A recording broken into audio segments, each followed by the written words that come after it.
Boat काफी अच्छे से आगे बढ़ रही थी क्योंकि हवा तेज थी, मगर यहाँ पर एक अनयूजुअल बात होती है जब एकदम से हवा गायब हो जाती है। सभी लोग हैरान थे। विक्टर और ग्रेग तो पहले भी सेलिंग पर आए थे, मगर उनके हिसाब से हवा कभी ऐसे गायब नहीं होती, ऐसे अचानक से तो बिल्कुल नहीं। और अब इससे पहले कि ये लोग इंजन का इस्तेमाल करके आगे बढ़ते या वापस मुड़ते, एक समंदरी तूफान इनकी ओर बढ़ रहा था। ग्रेग जल्दी से नीचे जाता है और कोस्ट गार्ड से कांटेक्ट करने की कोशिश करता है, मगर कोस्ट गार्ड वाले बताते हैं कि हमें वहाँ कुछ भी नजर नहीं आ रहा। उसी समय ग्रेग को एक डिस्ट्रेस कॉल भी रिसीव होती है, जिसमें एक औरत चिल्ला रही थी कि मेरी मदद करो, उसने सबको मार दिया है और यहाँ हर तरफ लाशें हैं। ग्रेग दोबारा कांटेक्ट करने की कोशिश करता है, मगर ना तो उसका कोस्ट गार्ड से कांटेक्ट हो पाता है और ना ही उस डिस्ट्रेस कॉल वाली से। कनेक्शन टूट चुका था और इतने में समंदरी तूफान उन तक पहुंच चुका था। इन लोगों को बचने का मौका ही नहीं मिलता और बड़ी बड़ी लहरें बोट को उलट देती है। इस हादसे में उनकी एक दोस्त हैदर समंदर में डूब के मर जाती है। बाकी किसी तरह उल्टी बोट पर खुद को बचा लेते हैं। इनका ये खूबसूरत सफर एक भयानक सपने में बदल गया, वो भी बस एक 2 घंटे में। सभी लोगों के अलावा जेसिका बहुत परेशान लग रही थी, जैसे उसे कुछ तो मालूम हो।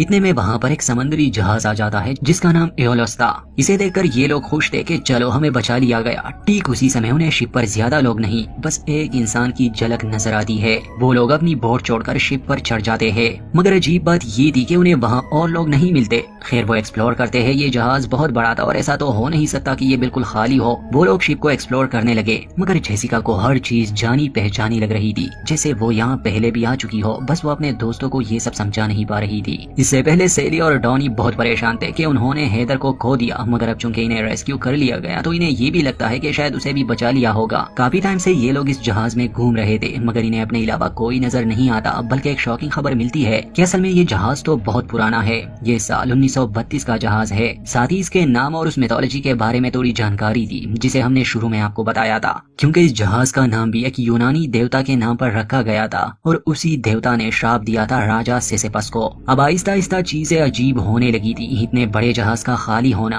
और वो भी इतना पुराना। खैर चलते चलते ये लोग किसी की आहट सुनते हैं। जब विक्टर देखने जाता है उसे कुछ चाबियां मिलती है। वो उसे अपने दोस्तों को दिखाता है कि यहाँ जो कोई भी है इसे लेने वापस जरूर आएगा। मगर जब जेसिका उन चाबियों को देखती है तो हैरान रह जाती है, क्योंकि ये उसी की चाबियां थी। बाकी सबको तब यकीन आ जाता है जब वो कीचेन में से अपने बेटे टॉमी की फोटो उन्हें दिखाती है। खैर उसके दोस्तों को ये प्रैंक लग रहा था। उन्हें लग रहा था कि शायद इस शिप पर हमसे पहले हैदर को रेस्क्यू किया होगा। हैदर के पास जेसिका की चाबियां थी। अभी या तो उसने जानबूझकर चाबियां यहाँ गिराई है या गलती से गिर गई है, मगर यही एक थ्योरी इस बात की बन सकती है। बल्कि ग्रेग, जिसे समंदरी सफर का काफी एक्सपीरियंस था, वो ये कहता है कि समंदर के लंबे सफर से अक्सर सेलर्स बोर हो जाते हैं और मजे के लिए वो कुछ प्रैंक्स करते हैं। शायद वो सब कहीं पर छुपे हैं और हमें डराने की कोशिश कर रहे हैं, मगर ये बात सही नहीं हो सकती। ये कोई छोटा मोटा जहाज तो है नहीं। यहाँ अलग अलग रैंक्स के अफसर होंगे और हर तरह का स्टाफ। खैर रियल वर्ल्ड में तो ये सब मुमकिन है, मगर ऐसा कुछ भी नहीं था। इस कहानी का एक डार्क साइड है जो थोड़ी देर में हमारे सामने होगा। ये सभी दोस्त जब चलते चलते जहाज के रेस्टोरेंट में पहुंच जाते हैं तो देखते हैं वहाँ खाना रेडी है, मगर कोई है नहीं। ये बातें ही कर रहे थे कि तभी जेसिका को किसी की परछाई नजर आती है। वो अपने दोस्तों को कहती है कि मैंने किसी को देखा, तो विक्टर उसके पीछे चला जाता है। कुछ देर बाद बाकी सबको उसकी फिक्र होने लगती है। सेली और डाउनी रेस्टोरेंट में ही रुक जाते हैं। ग्रेग और जेसिका विक्टर के पीछे जाते हैं। खैर जेसिका बार बार कह रही थी कि मुझे ये कॉरिडोर जाना पहचाना लग रहा है, मगर ग्रेग उस पर यकीन नहीं करने वाला था। वो कहता है कि सब बस तुम्हारे माइंड में है, ऐसा कुछ नहीं है और तुम शॉक में हो। इतने में उन्हें एक रूम से पानी की आवाज आती है। जब वो दोनों वहाँ जाते हैं, मिरर पर खून से लिखा था कि जहाज के थिएटर में जाओ। खैर यहाँ ग्रेग और जेसिका की थोड़ी बहस भी हो जाती है, इसलिए दोनों अलग हो जाते हैं। दूसरी तरफ हम सेली और डाउनी को देखते हैं जो थिएटर की तरफ जा रहे थे। रास्ते में सेली देखती है कि प्लॉट पर खून भी है, मगर इस बात को ज्यादा सीरियस ना लेते हुए वो थिएटर में पहुंच जाते हैं। उन्हें वहाँ भी कोई नहीं मिलता। वहाँ पर जेसिका ग्रेग से नाराज होकर वापस से रेस्टोरेंट में आ जाती है, मगर अब वहाँ न तो सेली थी और न ही डाउनी, क्योंकि वो दोनों तो पहले ही थिएटर में जा चुके थे। अब वो क्यों गए, उन्हें वहाँ जाने के लिए किसने कहा, ये बात भी सामने आएगी। खैर उस समय जेसिका किसी की आहट सुनती है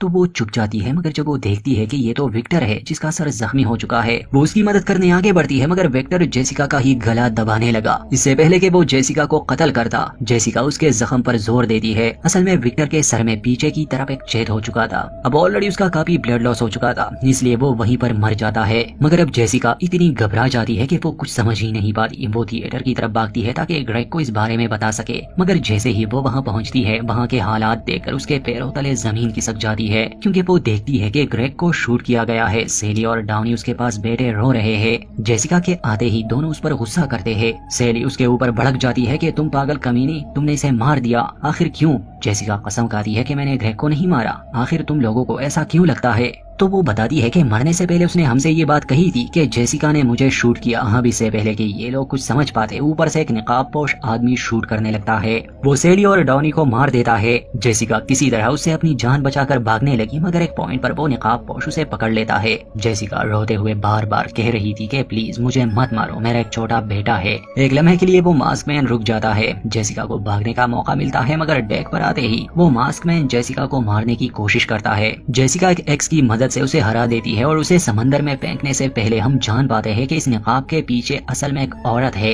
वो जेसिका को बार बार कह रही थी कि अगर तुम्हें यहाँ से निकलना है तो सबको मारना होगा। जेसिका उसे समंदर में गिरा देती है और इसके बाद जेसिका जो देखती है उसे अपनी आंखों पर यकीन नहीं आ रहा था। वो उसी उल्टे बोट को समंदर में देखती है जिस पर 5 सर्वाइवर्स थे, ग्रेग, विक्टर, जेसिका, सेली और डॉनी। शुरुआत में जब बोट से इन लोगों ने किसी की हल्की सी झलक देखी थी, वो कोई और नहीं बल्कि यही जेसिका थी। अब कहानी में हमारे पास 3 जेसिका है। वो कैसे, आपको समझाता हूँ। एक ये वाली जेसिका जो शुरू से हमारे साथ है, एक पास्ट वाली जो अभी बोट पर है क्योंकि कुछ समय पहले एक तूफान आया था और वो अपने दोस्तों के साथ इस जहाज को आता हुआ देख रही है। और एक तीसरी जेसिका भी है जो असल में पहले से इस जहाज पर मौजूद है। इतना तो आप लोग समझ ही गए होंगे कि ये लूप है और हर लूप के साथ जेसिका की एक अलग नई कॉपी बनती है, मगर अक्सर पास्ट वाली जेसिका आकर फ्यूचर वाली जेसिका को मार देती है, इसलिए ये लूप भी कंटिन्यू है। खैर कहानी के साथ साथ आप अच्छे से समझ जाएंगे। अब यहाँ जेसिका को भी समझ आने लगी कि क्यों ये सब उसे अजीब लग रहा था और जहाज उसे जाना पहचाना लग रहा था क्योंकि वो पहले भी यहाँ आ चुकी है। खैर वो एक रूम में आती है,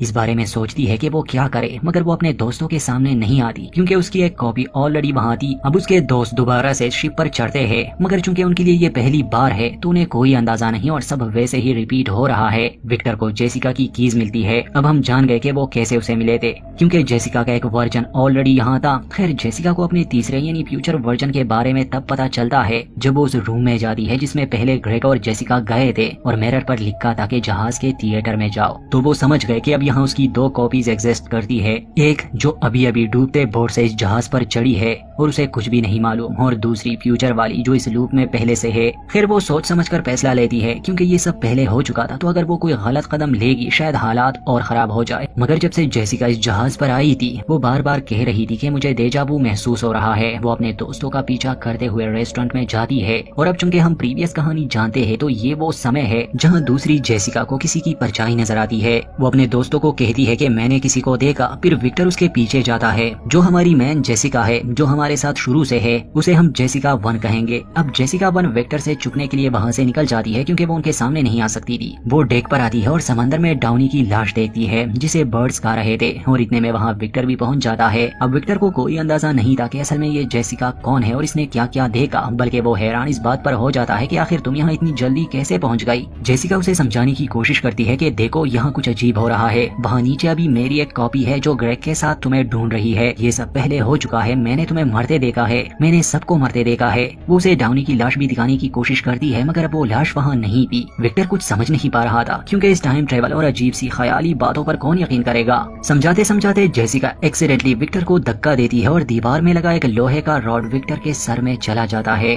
और यहाँ हम जान पाते हैं कि क्यों विक्टर जख्मी हुआ था और बाद में मर गया। विक्टर को इस हालत में देखकर जेसिका इतनी घबरा गई कि वो वहाँ से भाग जाती है और कॉरिडोर में वो ग्रेग और अपनी कॉपी को देखती है, मतलब कि जेसिका 1 को जो अभी अभी डूबते बोट से यहाँ आई है। वो लोग जेसिका को ना देखे इसलिए वो एक रूम में छुप जाती है। वो बहुत सोचती है और वहाँ जमीन पर पड़े कुछ पेपर्स उसे नजर आते हैं जिस पर लिखा था कि खेल दे मॉल। जेसिका को कुछ तो लग रहा था कि उसे क्या करना है। वो अपने हैंडराइटिंग चेक करती है और समझ जाती है कि असल में वो पहले भी यहाँ कई बार आ चुकी है और अपनी हैंडराइटिंग को चेक करने के लिए उसने ये सारे नोट्स लिखे हैं। और बार बार जेसिका को ये इशारा क्यों मिल रहा है कि सबको मार दो, ये थोड़ी ही देर में आप जान जाएंगे। खैर जेसिका वहाँ बैठ जाती है, बहुत सोचती है। वो अब सिचुएशन को समझ गई थी कि ये सब पहले हो चुका है, ये रिपीट हो रहा है। तो अगर जेसिका लूप को ही तोड़ दे और अपने दोस्तों को मारने के बजाय अपने तीसरे वर्जन को ही मार दे जो ऑलरेडी जहाज पर है, तो शायद ये लूप टूट जाए और वो सब यहाँ से निकल जाए। वो गन और बुलेट्स लेके उस तीसरी सेली जेसिका को ढूंढने निकल जाती है। रास्ते में उसे जख्मी विक्टर नजर आता है जो रेस्टोरेंट की तरफ जा रहा था और वहाँ पर जेसिका 2 मौजूद थी जो अपने दोस्तों सेली और डाउनी को ढूंढ रही थी क्योंकि वो दोनों वहाँ नहीं थे, वो थिएटर में गए थे।